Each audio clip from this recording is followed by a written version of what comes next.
Okay, good afternoon, everyone. How are you doing today?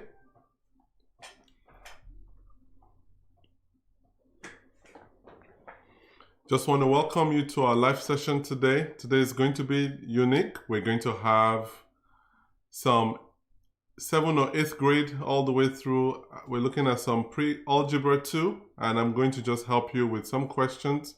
I've come up with some questions that I have seen that students have struggled with, and I just want to give us an opportunity to solve them together. There'll also be some puzzles. I think after every 2 or 3 questions, there's going to be a puzzle just to get us get our minds working outside of the math world. And so I'm looking forward to the time with you this afternoon, and I hope you're excited to join us as well. Always remember, in our sessions, you can ask any questions you want. You can ask me to repeat any steps that does not seem that clear to you.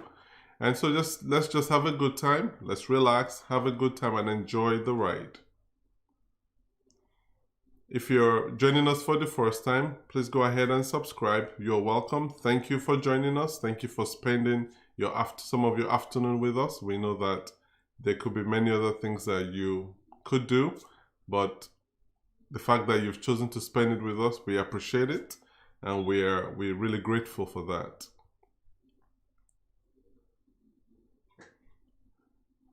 We'll wait for a few more minutes, maybe a minute or so, for more people to come in, and then we can get started with some of our questions. So today there'll be lots of algebra, and some of the topics that I'll be covering today are very applicable to your SAT and your ACT and any other standardized or test prep exams that you want to do.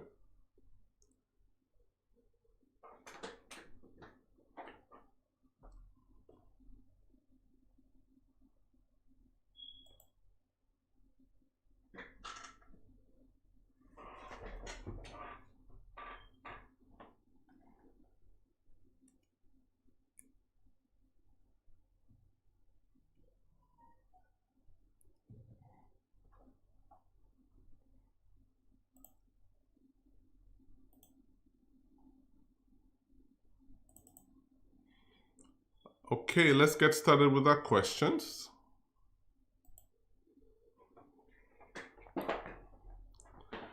So with this question, we're looking for the greatest common factor of algebraic expressions.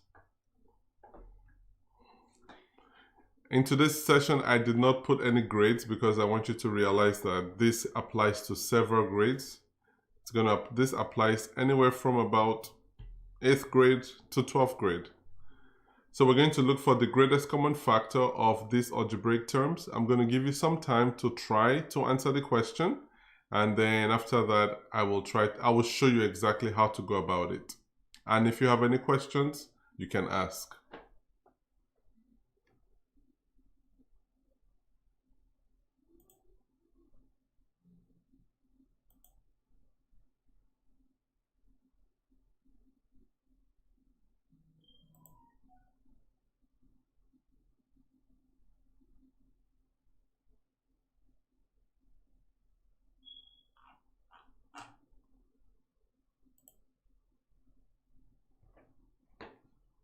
While you're solving, just how are you guys doing? How are you enjoying your summer?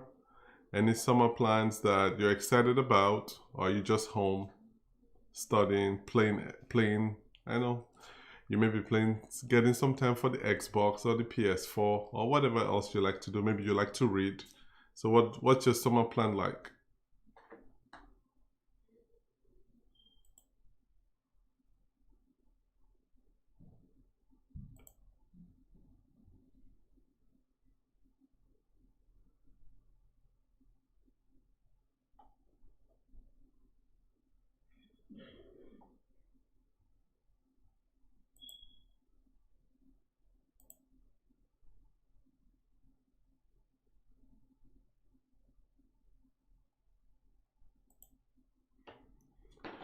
Okay, looks like we haven't some of us are not ready to respond, or maybe you're still thinking through it. Is anyone trying it and finding it difficult? Just let me know. I'll go ahead and show you the different ways to look at them. Anyone trying it and not sure what to do? Or anyone lost with this question?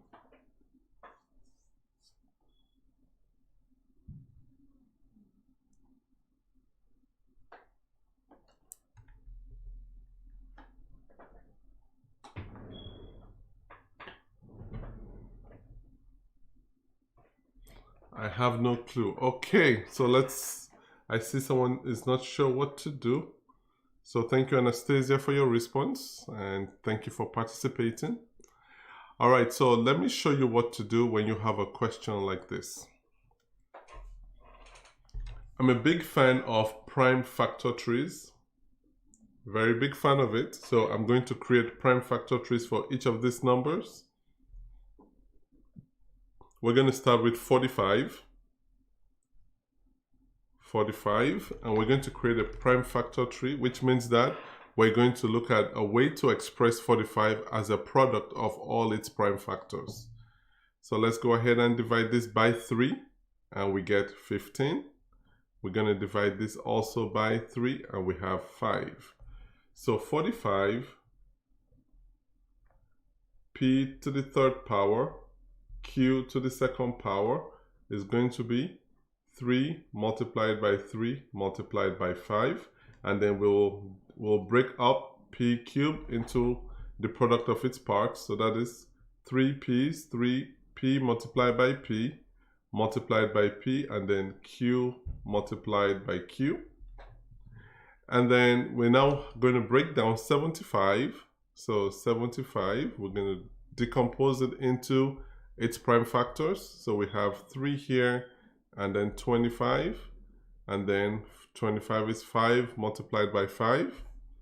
And so we have 75 p squared q cubed. This is going to be 3 multiplied by 5 multiplied by 5. And then we have p squared p multiplied by p, and then q to the third power means that they're going to be 3 q's. Okay, now we have 120, so 120. So we divide, it's an even number, so we divide by 2, we have 60. Another even number, divide by 2, we have 30. Still an even number, 2, we have 15. And then we break this up to 3 multiplied by 5.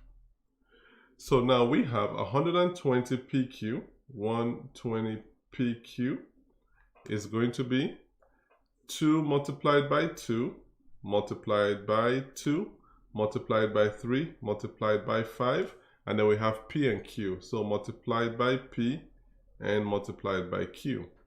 Now to get the greatest common factor of any terms, here we have 3 different terms. We're going to look for the factors that show up in each of these expressions. So I'm going to pick a different color here. So let's look at 3. Do we have a 3 here? We do have a 3, and a 3. So your greatest common factor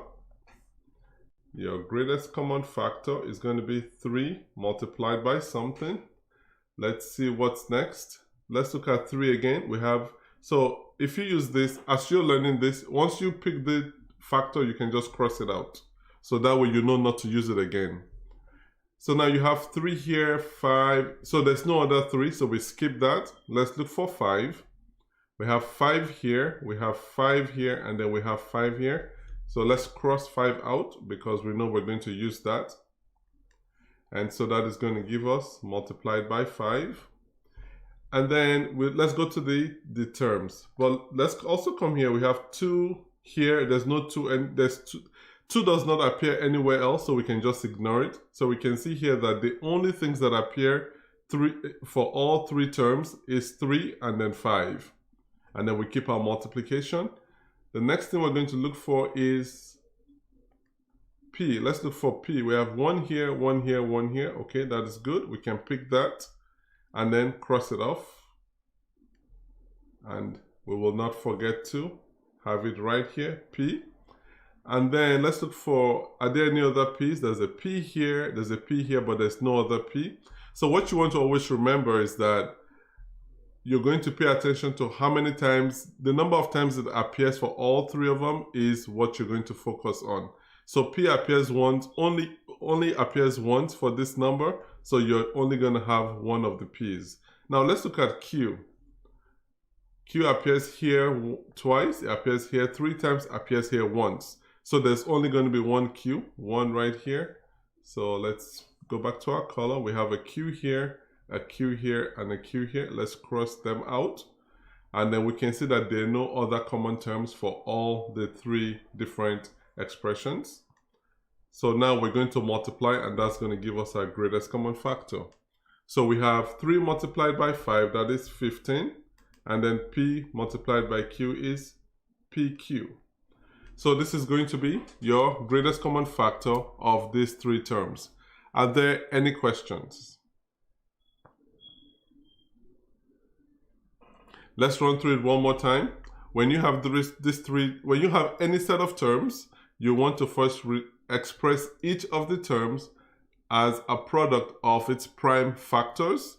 And then you want to look for the prime factors that appear for every single term, and that's what you're going to have for your greatest common factor. That's simply all you have to do for greatest common factor. Are there any questions? Would you like me to do another example?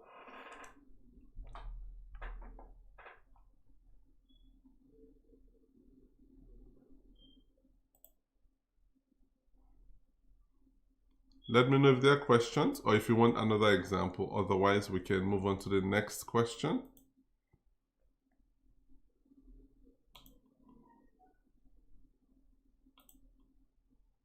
Okay, let's move on to the next one.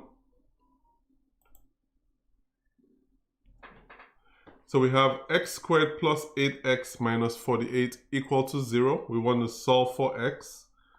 Let's solve x squared plus 8x minus 48. This question is actually going to be available for you from Algebra 1. You're going to learn this in Algebra 1, and you will use it in geometry. You use it in Algebra 2, and then anything else you do in math, from then on, you will encounter quadratic equations. So we're going to, there are lots of different ways you can solve this.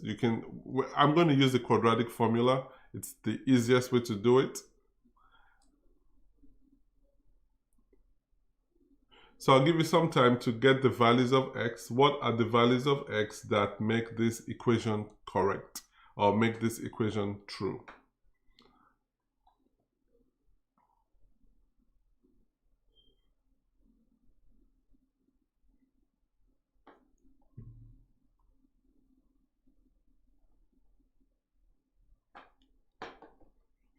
Middle schoolers and high schoolers, where are you? No participation today?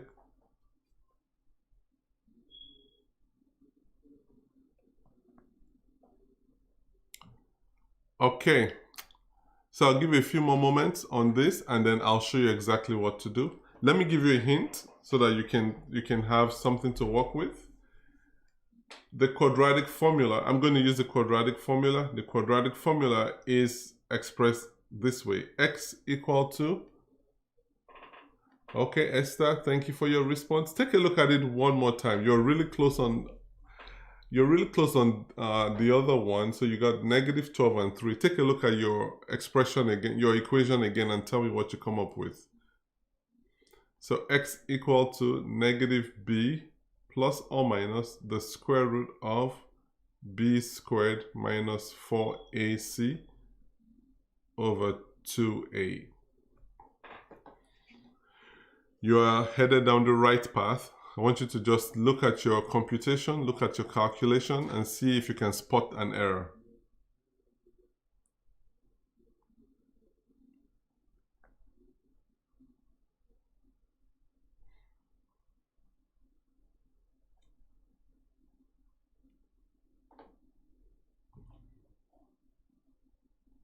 I'll give you some more time. And for those that are new here, please go ahead and subscribe so that whenever we have these sessions coming up, we will be able to let you know. You'll get a notification that this is about to happen. On Tuesdays, we have puzzle time, and we also have some math topics for the younger grades. So we're looking at most elementary all the way to about 7th grade. And then on Thursdays, we do more informational sessions. And sometimes we do SAT. Today, I just decided to do some math topics that I've observed that students tend to struggle with as we have begun our summer program. So that's why you have this type of questions. All right, Esther, that's a good job. Good job on that. I'm glad you're able to find the error. So let's go ahead and walk through this together. So you're going to start with your standard quadratic equation, which is ax squared plus bx plus c equal to 0. And once you identify, you have to remember this because it helps you identify all the values you need to plug into this quadratic formula. So we're going to find out the values of a, b, and c. And so to do that, you're going to compare this equation here with the equation you were given. So here a is equal to 1. Always remember in algebra, if you don't have any value to the left of a variable, assume that it is 1. Just you are safe to say that it is 1. And so a is equal to 1, b is equal to 8, and then c is equal to negative 48. Now that we have these values, guess what? We can now substitute them into this equation that we have up here. So that's going to give us x equal to negative b, so that's going to be negative 8 plus or minus the square root of b squared, that's going to be 8 squared minus 4 multiplied by a is 1, and then c is negative 48. And we divide by 2 multiplied by a, so that's 2 multiplied by 1. All right, so that's going to give us negative 8 plus or minus square root of 8 squared is 64 minus 4 multiplied by, so you have negative 4 here multiplied by negative 48. Let's do something quick here. 48 multiplied by 4. So this is 2, bring 3 up here. So we have 192. So because you have negative, this becomes plus 192, and we divide this by 2. So we're going to simply have, let's add 64 here. This is 6, this is 5, this is 2. Okay, so we have negative 8 plus or minus the square root of 256 divided by 2. And if you work this out, you will find out that the square root of 256 is 16. So negative 8 plus or minus 16 divided by 2. Now we need to find out the values of x. So x is going to, because you have this plus minus here, it means that x is going to have, you're going to get x in two ways. You're going to have x equal to negative 8 plus 16 divided by 2.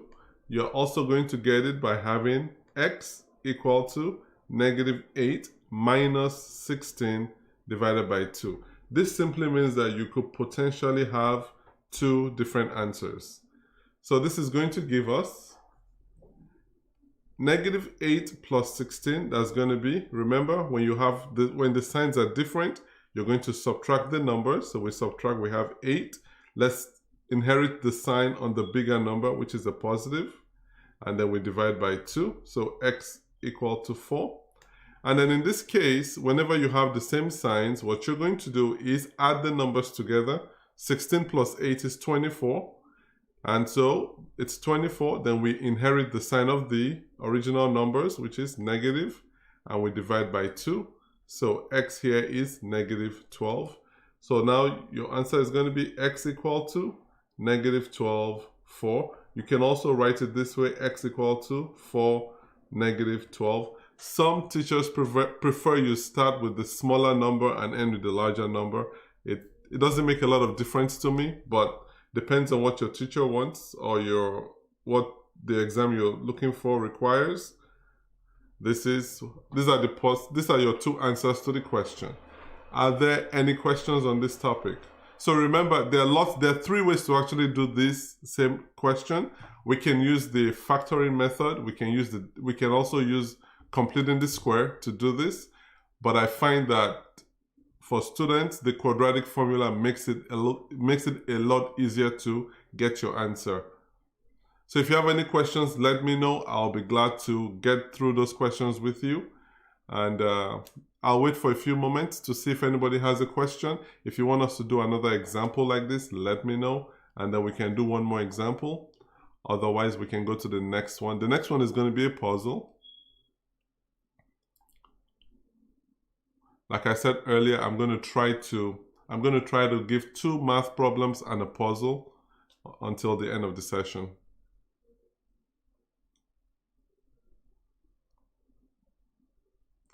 Another example. Okay, thank you. Thank you for asking for that. So let's go ahead and try another example. So this example, we're going to say 3x squared plus 8x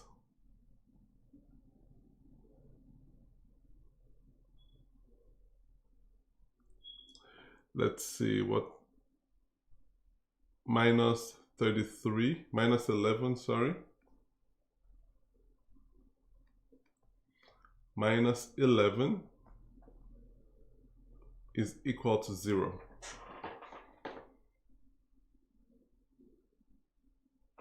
Okay, yes. 3x squared plus 8x minus 11 equal to 0. And we're always going to start off by identifying a quadratic formula. So x equal to negative b plus or minus the square root of b squared minus 4ac. All of this divided by 2a. And the next step after that is to identify or to write out your standard quadratic equation. So you will notice that everything that I'm going to show you in steps, because I want you to be able to develop the steps that you can repeat so many times, because repetition leads to retention. If you repeat it enough, it would automatically become a part of the way you do your math. So let's go ahead with our standard quadratic equation. Ax squared plus bx plus c equal to 0. So now we're going to get the values of a, b, and c. So as I'm going through this, if there's any part of it that you don't understand, or you feel like I lost you, please let me know. I'll keep looking at the chat to make sure that I can bring you along. So now that we have this, we have a equal to, you see now, a equal to 3. Because we have a number, we're going to use that. Remember, if we don't have a number, just use 1. A equal to 3, b equal to 8, and then c is equal to negative 11. Now that we have all of this, we can substitute into the equation. So we have x equal to negative b, so that is negative 8 plus or minus the square root of b squared, which is 8 squared minus 4, a is 3, c is negative 11, and all of this divided by 2a, so that is 2 multiplied by 3. So now we have negative 8 plus or minus the square root of 64, and then we have negative 4 multiplied by 3 multiplied by negative 11. So 4 multiplied by 3 is 12, 12 multiplied by 11 is 132. We have a negative here and a negative here, so it becomes a positive 132 divided by 2 multiplied by 3 gives you 6. So now we have negative 8 plus or minus the square root of, let's go ahead and find 132, and we're adding 64 to that, and we should have 196 plus 196 divided by 6. So now let's go ahead and simplify all of this. We have negative 8 plus or minus 14 divided by 6. Now that we've got to this point, we know to say that x is going to be equal to x is going to be equal to negative 18, sorry, negative 8, not 18, negative 8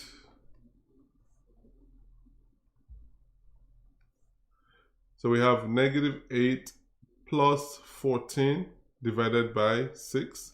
The other solution we're going to have x equal to negative 8 minus 14 divided by 6.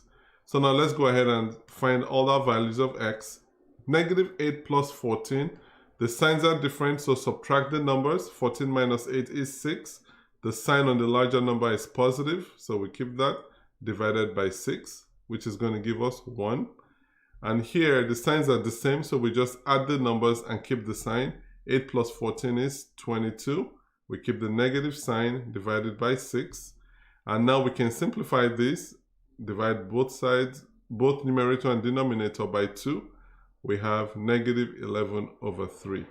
So therefore, we can simply say x equal to negative 11 over 3. We put a comma here and 1. Or x equal to 1 negative 11 over 3. They're both the same thing. Is this clearer now? Adeze, is this clearer? I hope this makes more sense to you. If you would like some more examples, you can post the videos that we have on our channel that addresses this specific topic, and then that should be helpful. Okay, all right, good job. Thank you. Thanks for your response. Okay, so now let's do first puzzle for the day.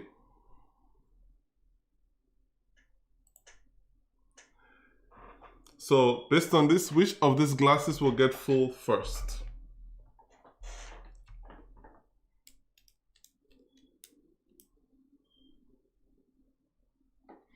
This is open to everyone, even if we have younger students or lower grades.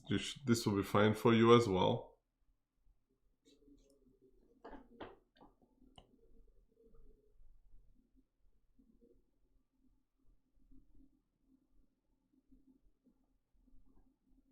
So which of these glasses? 1, 2, 3, 4, 5, 6, or 7? Which one will get full first?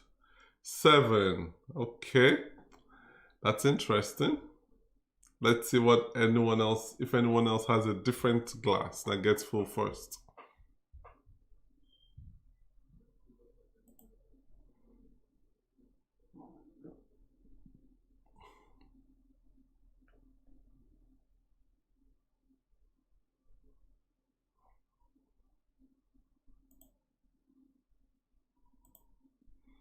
I see 7, 7, 4, 7. Well, everybody's looking at 7. That's very interesting. So glass number 4. Okay. Let me just highlight a few things and see 7 or 5. Let's see 5. Let me highlight a few things for you so that to see if that would change your mind on your answer. Let me do this right here. Can you see here? There's a blockage right there. It's never going to flow that way. And here also, there's a blockage. It will never flow that way.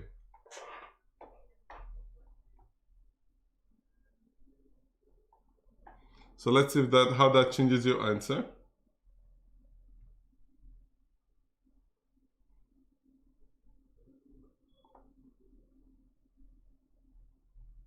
Six. Look at this right here. There's a blockage right here. It's never going to go into that glass.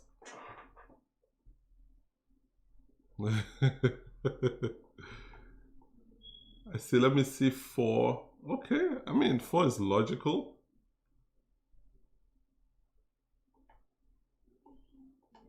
4 is well, 4. I can see your reasoning for 4.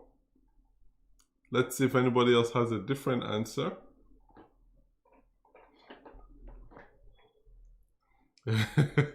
It is tricky. It's to make you think, to be able to, so you can look for different things. And so when you're flowing through the glass, you have to make sure, even though it looks like there's a hose, but if the hose is blocked, nothing is going to flow. That's what this is actually testing, that you can spot that. Glass number 1. Wow, glass number 1. Okay, I see number 3. But look at number 1. Before number 1, think about this path. Before number 1 can get full, number 3 has to get full first. Number 2 also has to get full first. So number 1 cannot be the first to get full. Let's look at 3. What about 4? Why would 3 not get full? Why would 4 get full before 3? And why do you think 3 would get full before 4? Okay, I see 3. Everyone settles for 3. All right, that's good. That's good. And let me explain it to you. 3 is the correct answer. Here's what happens. When you're filling a glass, so we're going to start from 1. Let me get a different color that would show. Okay, so we're starting from 1, but when you're filling a glass, guess what? As it's actually going to go from the hose at the bottom is going to be able to transfer the milk first before the hose at the top, because you're filling it in, it's going to have to fill up this way. So before it gets to this point, this cup most likely is already full. So glass number 3 is going to get full first. How was that? Tricky? Easy? I could have seen it, but I'm not sure what I was thinking. Lots of different ways to look at this.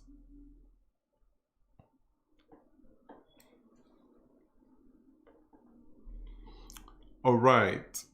So let's go to the next thing.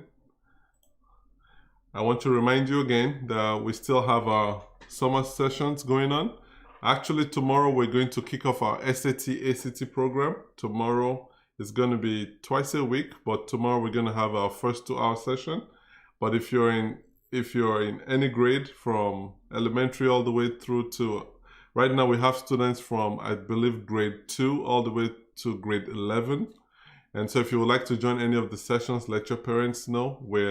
It's very interesting because we're looking at your curriculum, and we're also looking at the assessment tests and seeing where you're struggling right now and try to address those first before we move into more advanced topics. I'm sure those that are already in the program can attest to the fact that we're really trying to cover topics that will be beneficial to you. So don't forget, tomorrow SAT ACT program begins.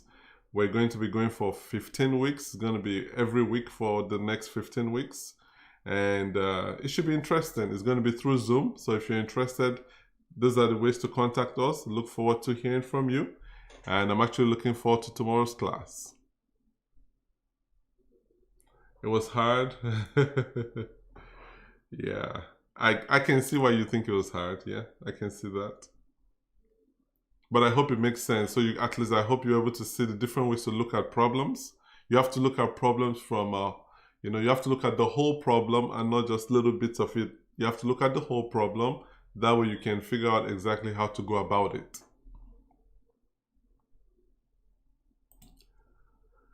Okay, another set of quadratics, and this is actually more of an Algebra 2 question, but you need your knowledge from Algebra 1 to answer it.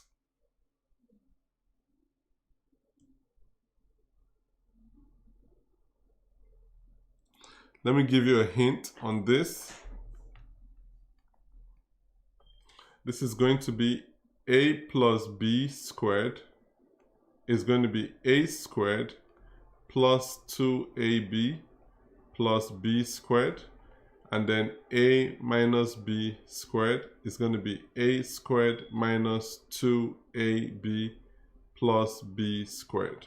So now if you find out what a and b are, if you find out the values of a and b, you can easily realize that the middle term is the product of a and b multiplied by 2.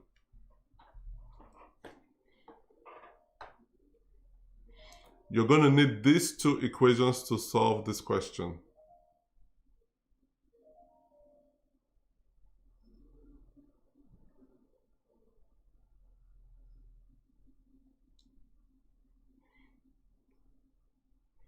You're going to need these two equations to solve this problem, and you're going to end up simplifying.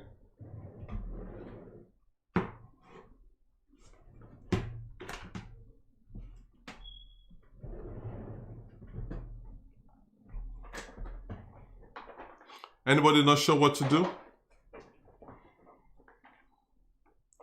Anybody not sure what to do today with this question?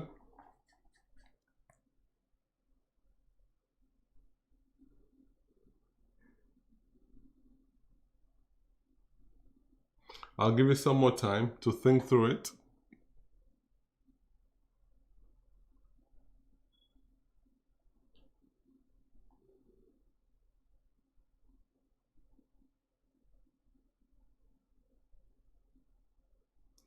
You fill in the formula. Okay. Let's see. Well, this one there's no equal to, so you can't use that formula.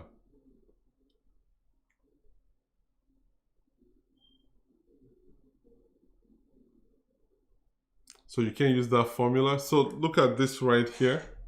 So look at all the equations here. Let's do the first one. So let's look at this is x. We have 6x and we have 9. So in this case, let's say this is going to be x, and then this is going to be 3 squared. This is x squared, this is 3 squared. So we're going to pick x multiplied by 3. That is 3x multiplied by 2. That's going to be 6x. So that top one is going to look like this. X squared plus 6x plus 9 is going to be x plus 3 squared. And then let's look at the bottom one, and I'm going to see if you guys can simplify it once we're done. The bottom one is x squared minus 10x plus 25. So here you're going to have x, and then you're going to have 5. And so you have, it could be positive or negative, but because I know that this is a negative number, I'm going to use negative 5 here. So negative 5. So x multiplied by negative 5 is negative 5x multiplied by 2. That is going to give you negative 10x. So you're going to have x minus 5 squared. So now our expression is going to look like this. X plus 3 squared multiplied by x minus 5 divided by x minus 5 squared multiplied by x plus 3. Let's see what you come up with. So I've gotten you halfway through. The rest of it is just simple division.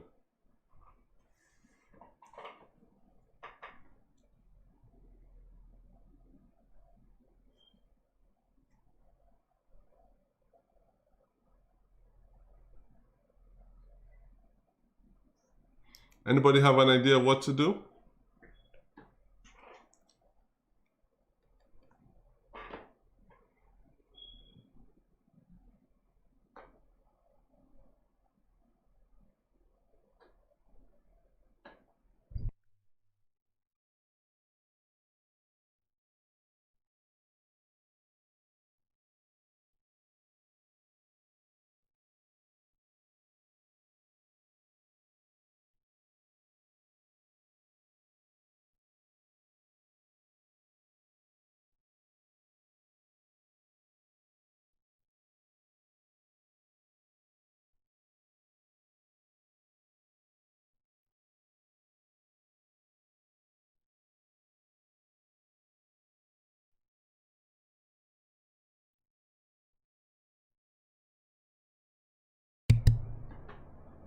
So I know some of the questions here.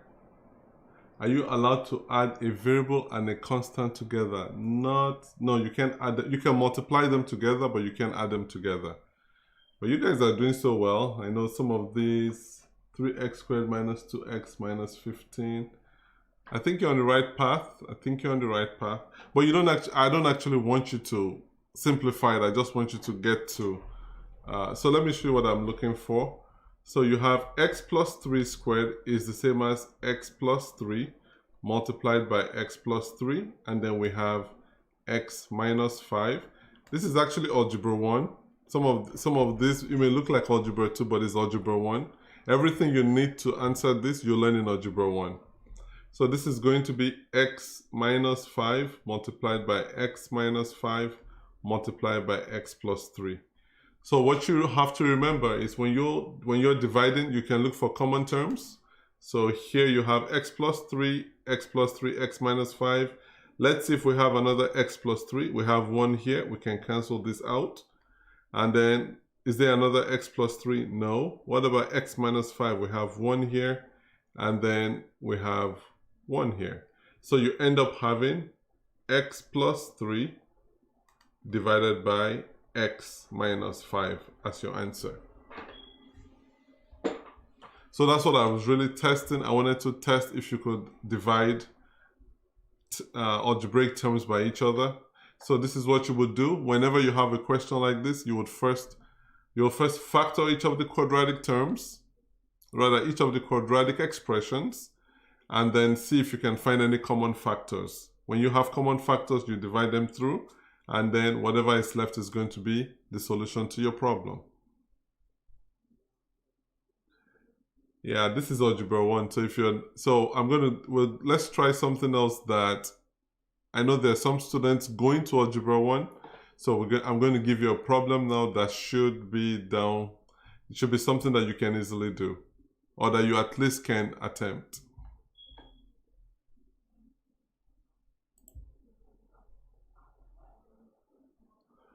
All right. Okay, I will try to explain that. I think because you have not taken any of the factoring, you have not done factoring to that level. You may not get it yet, but I can send you something that would help you. It'll take me a while to explain it.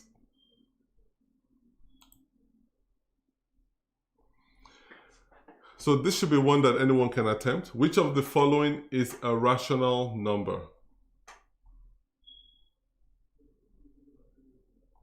Which of the following is a rational number? Remember, a rational number is any number you can express as a fraction.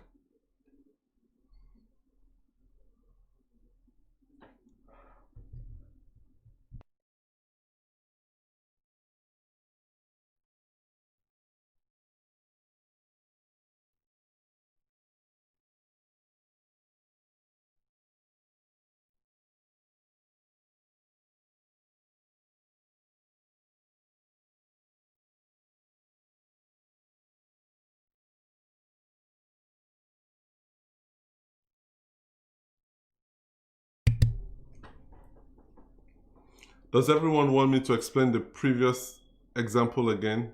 I know after we get through this, does anyone want me to go over that one again? I can try to simplify it in a short time. If you want me to go through that again, I will go through it.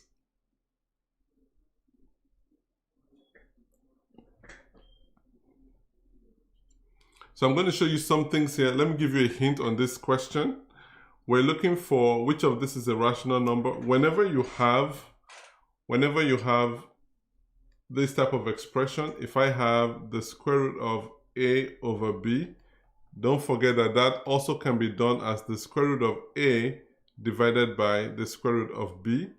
And if I have the square root of a divided by the square root of b, I can always write it as the square root of a divided by b. We're looking for a rational number. Remember, a rational number is any... Okay, I'll explain it after this. A rational number is a number that you can express as a over b, where a and b are integers. A and b have to be integers. They could be positive, they could be negative.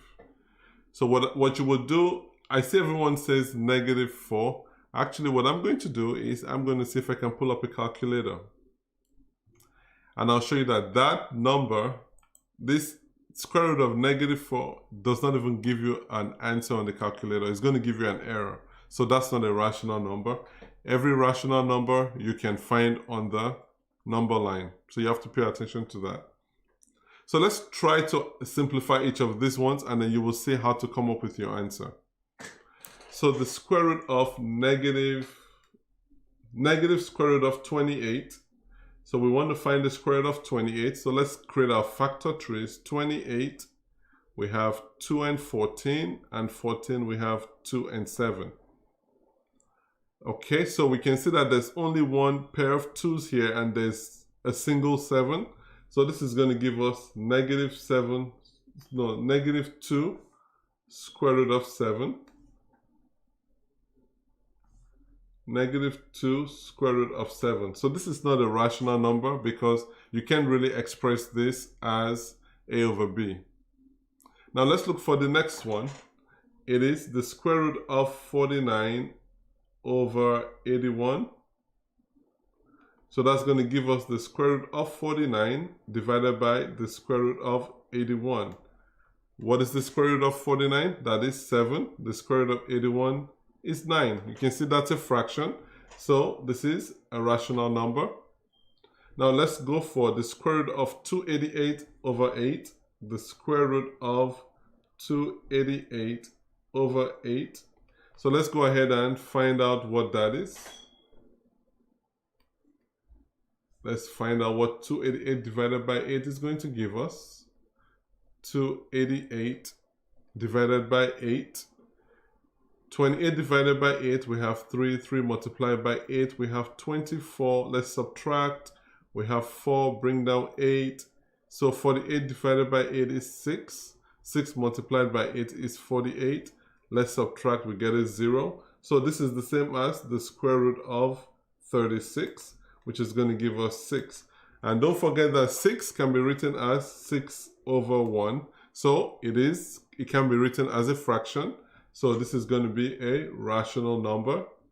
And the square root of negative 4 is considered, it's actually a complex number.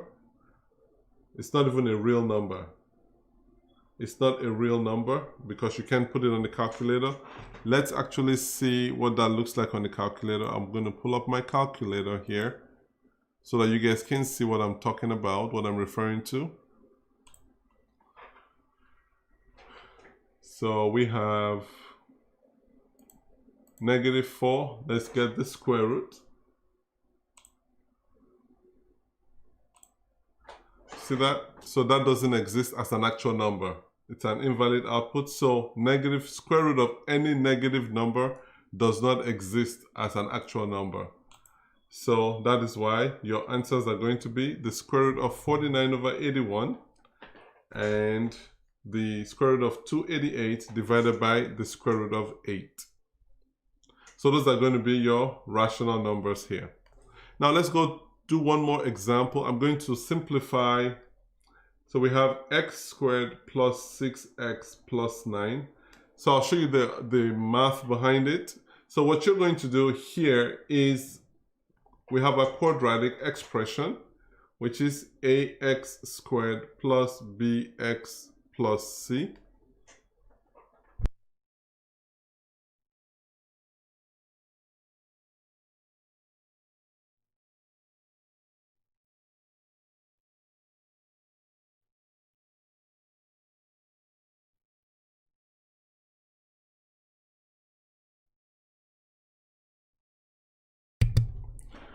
Okay, so now we're going to get the values of a, b, and c. Here, a is equal to 1. We're comparing these two expressions together. B is equal to 6. And then c is equal to 9. Now, when you get to this point, you want to find out, we're going to find out the value of a multiplied by c and the value of b. So a multiplied by c is going to be 1 multiplied by 9, which is going to give us 9. B is equal to 6. Now, what you're going to do next is to find out the factors of 9 that give you a sum of 6. We're looking for the factors of 9 that give you a sum of 6. So we have possible factors. Okay, Esther, you're on the right path, but remember, they have to give you a sum of positive 6. So your 6 here is positive, so you have to pay attention to the signs on your factors. So your factors of 9 are going to be, we have 1 and 9. We also have 3 and 3. So now you have to make a decision on which one are you going to use, the positive or the negative for each of these, positive or negative. So we're going to look at 1 plus 9, that's going to be 10, so that doesn't work. 3 plus 3, that's correct. 3 and 3 are going to give you 6. So what you're going to now do here is you're going to have x plus 3. That's for the first 3 here. and then we open up another parenthesis, and it's going to be x plus 3. So you can see here that this is going to give you x plus 3 squared. But there is a simple method which, as you get more used to solving or factoring quadratics, you would see that a squared, or a plus b, you're going to see that a plus b squared is equal to a squared plus 2ab plus b squared. So if we look at this again, you can see that x plus 3 squared is x squared, and then we leave our 3 squared at the end. Then for the middle term right here, we're going to multiply x by 3 and multiply that by 2, which is going to give you 6x. That is simply what this equation is telling you.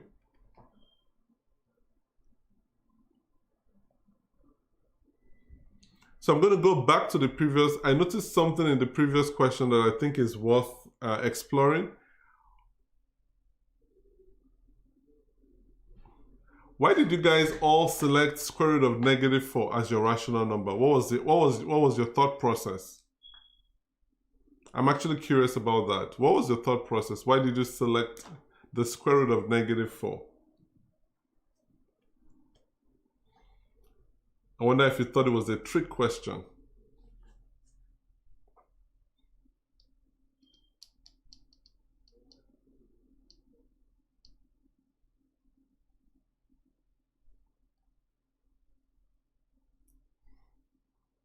I'll wait for some responses just to I want to get an idea of how you thought about that question.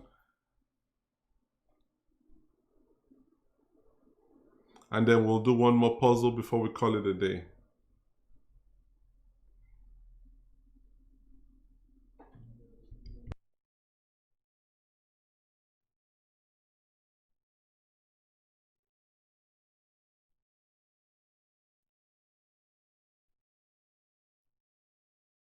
Okay, Ida, okay, I can understand that. And Esther, you said it looks right. Okay. Why did it look right? I just want to know how you're thinking about this. Ida, okay. I see what you're saying. So you didn't know you had to solve the square root. So whenever you have a number under the square root, the first thing you want to do is try to make sure that you simplify that square root to see if you can come up with either a rational, irrational, or complex number. Aya, why did you select -4? Why did you select -4 as your answer? I want to hear your thoughts.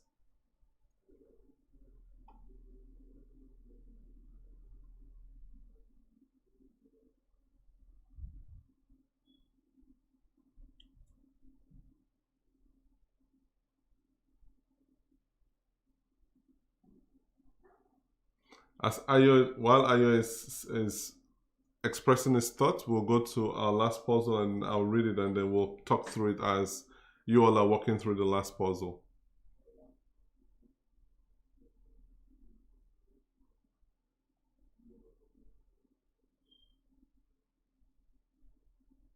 Okay, Ida. I understand where you're coming from. Always remember that anytime you have a negative number under the square root sign, you're not going to get a real number. The number doesn't exist in the way we think about it. Okay, I'm going to put the last puzzle here. Which balls should you put in the holes to make 30?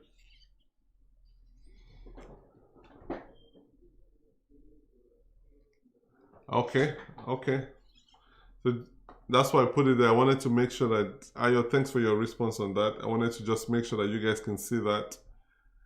And you notice I put the negative outside and the negative inside. I wanted to see which one of them you guys would remember is not going to be a real number. Okay, which balls should you put in the hole to total 30? This one is actually quite interesting. I'll give you a hint as you walk through this. The ball can be in any direction. It doesn't have to be exactly the way it appears on the screen. It can be in any direction. It can be upside down. Can be however you want it to be.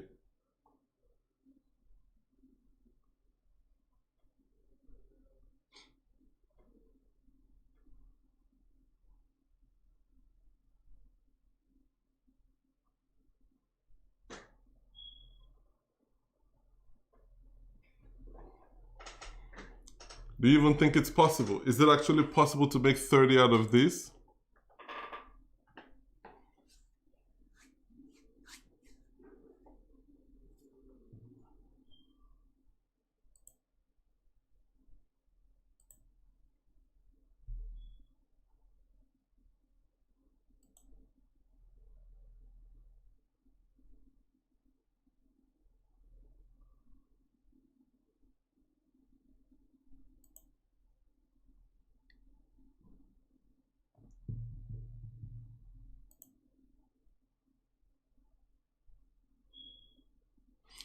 No, you can only use the same number once. You don't think so? Okay. Okay. And you have to use 3 numbers. You can't leave a hole empty. It has to have a ball in it.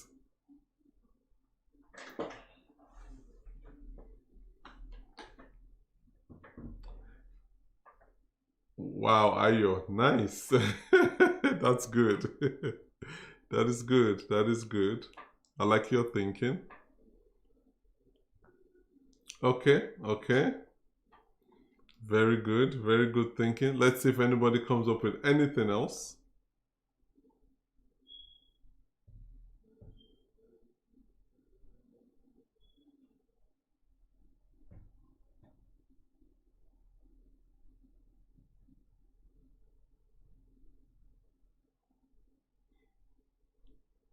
Okay, so we have, Ayo says we should have 11 here.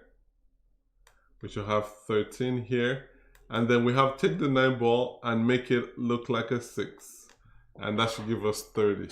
So let's see if anyone has a different opinion or a different point of view on this.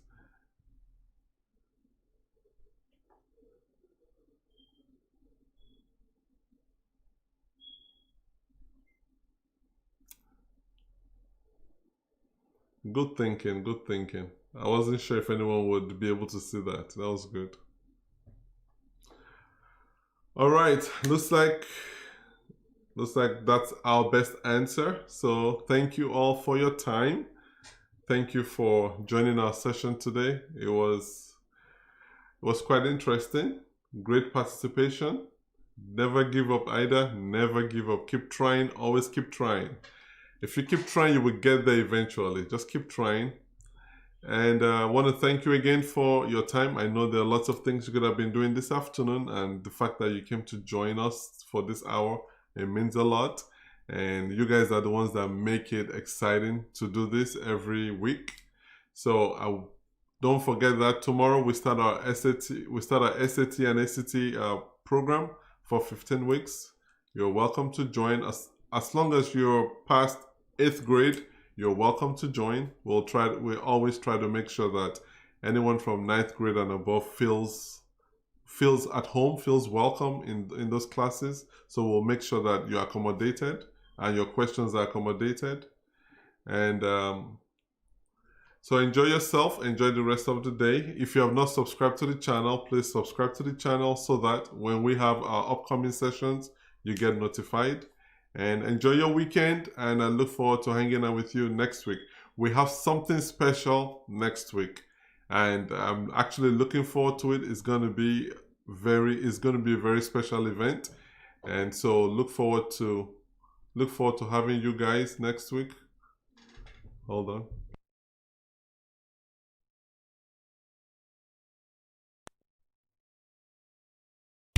Ida has a question, so I'm going to take your question.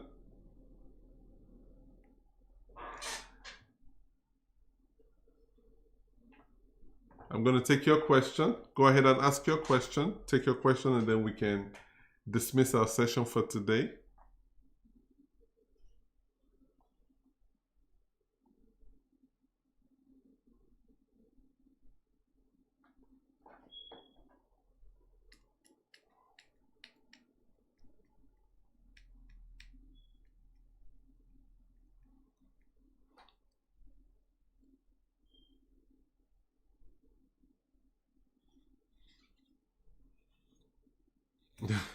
If you finish your 8th grade, yes, you're a 9th grader. You are a 9th grader. Ida's question is, if you finish your 8th grade, does that mean you're now a 9th grader? Yes, you're a 9th grader. So, so everyone is welcome to, if you're going to 9th grade, already in 9th grade, you're welcome to join our SAT, ACT sessions. So look forward to hearing from you. Let your parents know, and feel free to reach out to us. Our website is mathease.com, matheaze.com.